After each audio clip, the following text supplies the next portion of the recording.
AK Mishra ji, मैं चर्चा की शुरुआत आप ही के साथ करना चाहूंगा। एक मेरे मित्र ने भेजा वो व्हाट्सएप यूनिवर्सिटी पे, नहीं व्हाट्सएप यूनिवर्सिटी नहीं, उसने राजीव गांधी उन्मुक्त विश्वविद्यालय। अच्छा, व्हाट्सएप ओपन यूनिवर्सिटी बोलिए। हाँ, ओपन यूनिवर्सिटी। एक मिनट चर्चा को शुरू कर लें।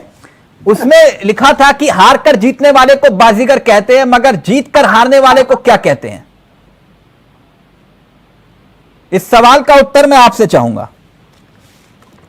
देखिए, इंडिया में दो पैरेलल यूनिवर्सिटी पत्रकारों ने खोली है। एक तो पहले खोली थी व्हाट्सएप यूनिवर्सिटी किसी पत्रकार ने, ये चुनाव के बाद मैंने खोली है राजीव गांधी ओपन उन्मुक्त। मेरे शब्द मुक्त नहीं, ओपन यूनिवर्सिटी का मतलब होता है मुक्त विश्वविद्यालय, लेकिन उन्मुक्त विश्वविद्यालय है। राजीव गांधी उन्मुक्त विश्वविद्यालय बोल लीजिए, रागा उन्मुक्त विश्वविद्यालय। वहां से पढ़े लिखे जितने पत्रकार और ये नेता वगैरह है ना, जो आंधी तूफान ला रहे थे, क्या क्या ला रहे थे, मैं सही बताऊं ना चावला जी, केवल मैं ही नहीं, आप अपने दिल पे हाथ रख के पूछिए, जितने एंकर, वक्ता, प्रवक्ता, खुद कांग्रेस के नेता राहुल गांधी पे चर्चा कर करके थक चुके हैं। मैं खुद मेंटली हम लोग फ्रस्ट्रेट हो गए हैं कि इनके ऊपर क्या बोला जाए। आप मुझे एक चीज ये बताइए, प्रधानमंत्री नरेंद्र मोदी जी 10 साल से चाय बना रहे हैं, 2014 से। कितनी परफेक्ट चाय, न शक्कर कम न ज्यादा, चाय की पत्ती, चीनी, सब कुछ एकदम टकाटक। हाँ, ये बेचारे जलेबी बनाने गए। भाई, आप पंचर वाले की दुकान पे गए थे, आप मैकेनिक के यहाँ गए, आप बढ़ई के यहाँ गए, आप ट्रक ड्राइवर के यहाँ गए, आप इससे पहले जलेबी वाले के यहाँ नहीं गए थे, इतना मुझे पता है।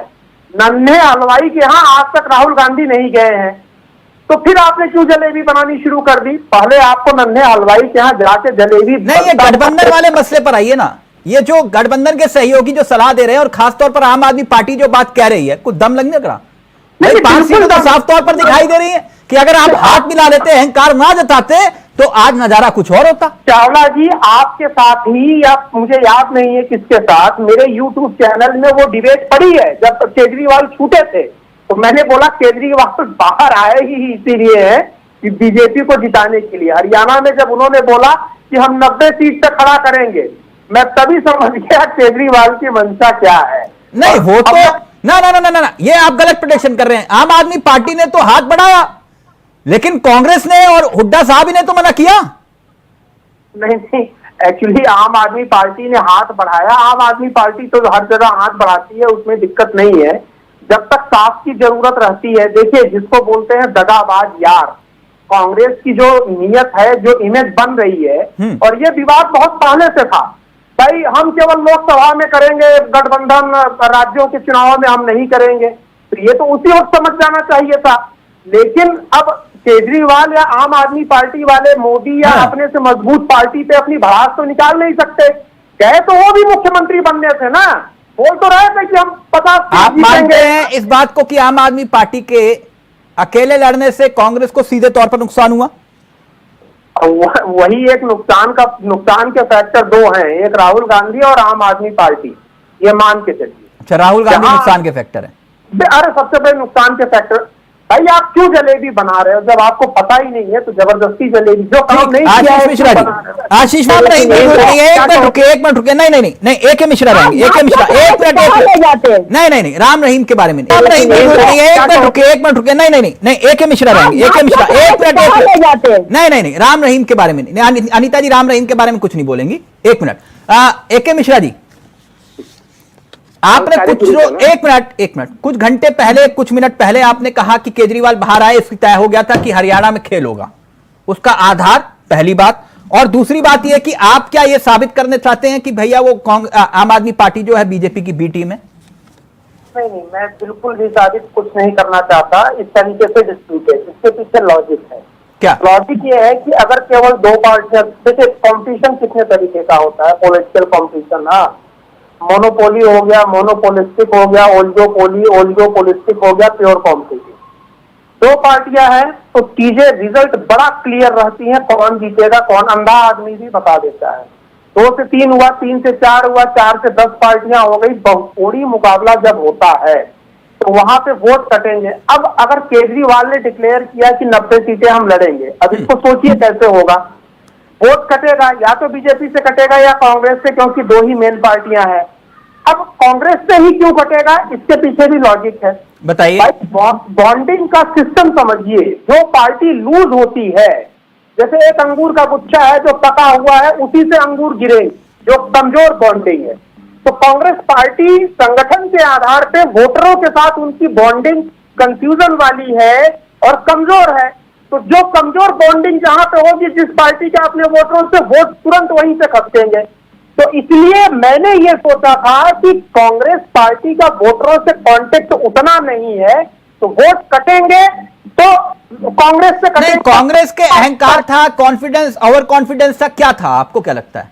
नहीं, ये अहंकार और ओवर कॉन्फिडेंस कांग्रेस वाले, देखिए मैं आपको सबसे बताऊं, कांग्रेस वाले अहंकार तो करने के कंडीशन में ही नहीं है। अहंकार तब होता है जब आप एक्स्ट्रा ऑर्डिनरी परफॉर्मेंस करिए और लगातार करिए।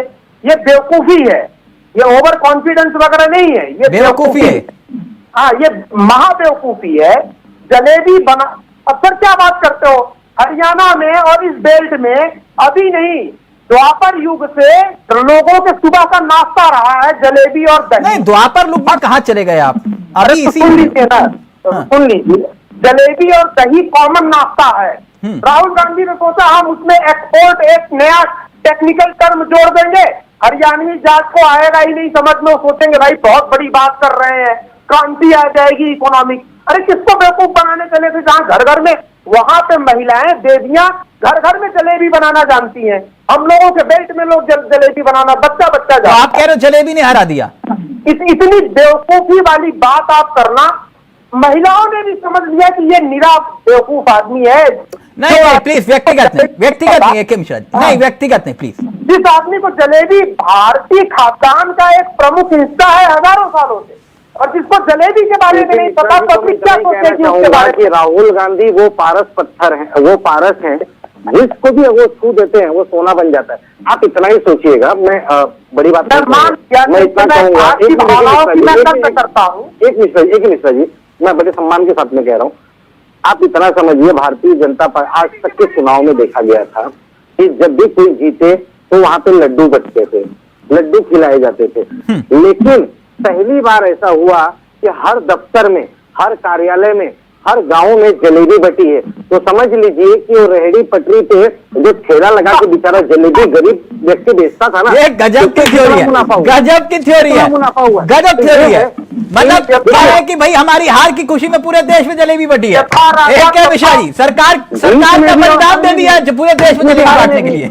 आप देखिए, कहा कि राहुल गांधी की सोच इसके दबे कुचले तबके के लोगों का उद्धार कैसा हो, उसके लिए होता है। बहुत गजब थ्योरी, ऐसी थ्योरी सुनिए आप कहाँ देखोगे? तमाम दुनिया, देश के तमाम चैनलों में ऐसी थ्योरी सुनिए जैसे आशीष मिश्रा बता रहे। जल्दी से टॉपिक में आपके पास आ रहे हैं, एक मिश्रा जी जल्दी से रेक करिए, जल्दी से।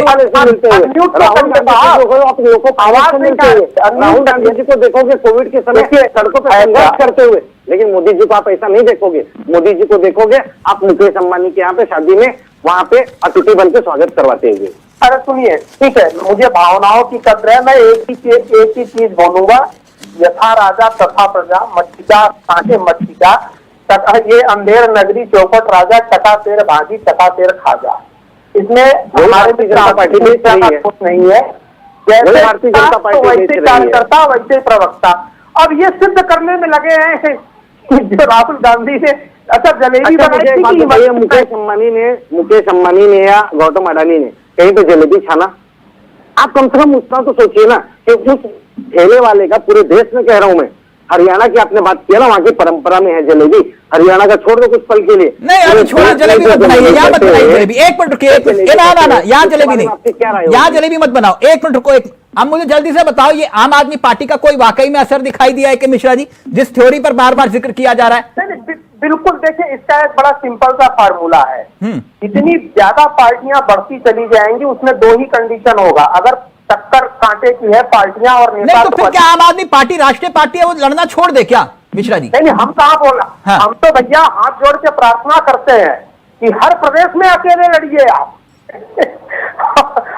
हम ज्वाइन कर लेंगे आम आदमी पार्टी को, अगर इस शर्त पे कि हर प्रदेश में हर सीट पे वो अकेले लड़ रहे हैं। डॉक्टर निमी वो कह रहे हैं कि अकेले लड़ेंगे तो एंजॉय करेगी पूरा देश, जहां जहां राज्य में चुनाव हो वहां मैं अकेले आम लड़ो। आदमी पार्टी ज्वाइन कर लूंगा अगर हर प्रदेश में ये अकेले लड़े किसी तो। को कार्यकर्ता नहीं मिल गए। के मिश्रा जी ये बात समझ में नहीं आई मैं हरियाणा में। खैर आज ए के मिश्रा जी वो जो ये ईवीएम ये सुबह उठ के हम लोग कहते हैं राम राम राम राम राम, ये कहते हैं ईवीएम समझ में नहीं आता, ये हर बार ये हारे तो ईवीएम। ए के मिश्रा जल्दी से। नहीं कुछ चीजें जो है जो समझ में नहीं आती है अब हमें छोड़ देना चाहिए। हमारे कांग्रेस के मित्र ने एक शेर बोला कि पत्थर की मूरत से टकरा गए, अच्छा हुआ हम होश में आ गए। हाँ। वो गलत शेर बोला। पूरा कंक्लूजन ये है पत्थर की मूरत से टकरा के चूर चूर हो गए, चुनाव के पहले मदहोश थे और चुनाव के बाद और मगरूर हो गए। ने कि पत्थर की मूरत से टकरा गए, अच्छा हुआ हम होश में आ गए। हाँ। वो गलत शेर बोला। पूरा कंक्लूजन ये है पत्थर की मूरत से टकरा के चूर चूर हो गए, चुनाव के पहले मदहोश थे और चुनाव के बाद और मगरूर हो गए। ने